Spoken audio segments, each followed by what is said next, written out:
ఒకసారి చూడు, ఇది 23 ప్రాబ్లం. ఇటువంటి ప్రాబ్లమే.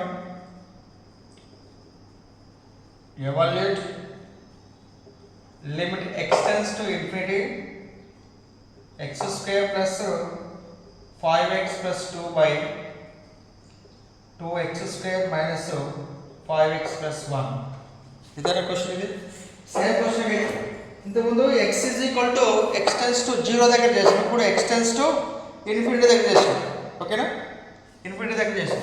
సో దాని సొల్యూషన్ రాసుకుంటాం. గివెన్ రాసుకుందాము. సొల్యూషన్ గివెన్ ఇచ్చింది ఏంటది మనకి, limit x tends to infinity x² plus 5x plus 2 by 2x² minus 5x plus 1. ఓకేనా, x టెన్స్ టు ఇన్ఫినిటీ కాబట్టి x చోట ఎంత సబ్స్టిట్యూట్ చేయాలి, ఇన్ఫినిటీ. ఇన్ఫినిటీ ఎంత ఏ వాల్యూ సబ్స్టిట్యూట్ చేసినా ఇన్ఫినిటీ వస్తుంది కదా, పైన ఇన్ఫినిటీ బై ఇన్ఫినిటీ వస్తుంది. కాబట్టి సబ్స్టిట్యూట్ చేద్దాం. Is equal to infinity square plus 5 into infinity plus 2 by 2 into infinity square minus 5 into infinity plus 1 get infinity by infinity కదా. ఓకేనా, so that not defined infinity by infinity not defined. Infinity by infinity not defined కాబట్టి మనం ఏం చేయొచ్చు, infinity by infinity not defined కదా, 0/0 వచ్చినప్పుడు మనం ఏం చేయొచ్చు, దాన్ని ఫ్యాక్టరైజేషన్ చేయొచ్చు, లేదంటే కామన్ తీయచ్చు, లేదంటే రూట్స్ కనుక్కోవచ్చు, అంటే ఫ్యాక్టరైజేషన్ చేయొచ్చు. ఓకేనా, ఇంకా హైయర్ క్లాస్కి వస్తే దీన్ని ఎల్హాస్పిటల్ రూల్ అప్లై కూడా చేయొచ్చు. ఎల్హాస్పిటల్ రూల్ అంటే డెరివేటివ్ అనమాట, అది మీకు లేదు, ఇంటర్మీడియట్ లేదు.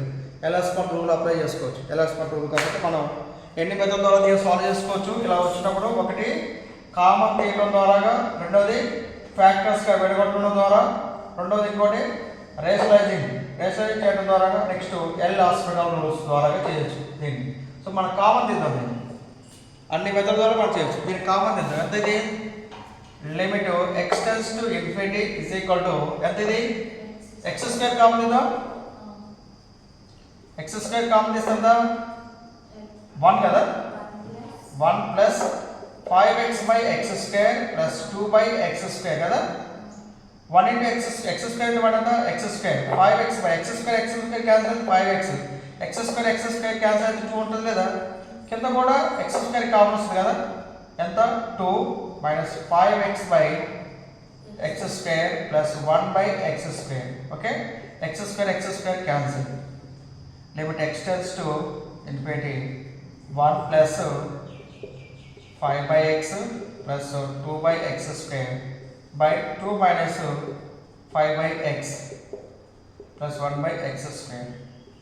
ఇప్పుడు లిమిట్ వాల్యూ సబ్స్టిట్యూట్ చేద్దామా, ఎంత 1 plus 5 by infinity plus 2 by infinity square by 2 minus 5 by infinity plus 1 by infinity square. 1 by infinity ఎంత, 0. 1 బై ఇన్ఫినిటీ స్క్వేర్ కూడా 0. ఓకే, ఇదంతా 0 అవుతుంది, ఇది 0 అవుతుంది కదా. కింద ఇన్ఫినిటీ ఉంటూ సాల్వ్ అవ్వు 0, పైన ఎంత వాల్యూలో మనకు సంబంధం లేదు. నేను డైరెక్ట్ రాసేస్తున్నాను. 1 plus 0 plus 0 by 2 minus 0 plus 0. So therefore 1/2 answer. అంతేనా, right. Same like that question. ఇక్కడ x టెన్స్ టు ఇన్ఫినిటీ, ఇక్కడ x టెన్స్ టు ఇన్ఫినిటీ. ఇంతకుముందు జీరోస్లో చేసినాం, ఇప్పుడు x ఇన్ఫినిటీ చేసినాం. ఓకేనా, రైట్.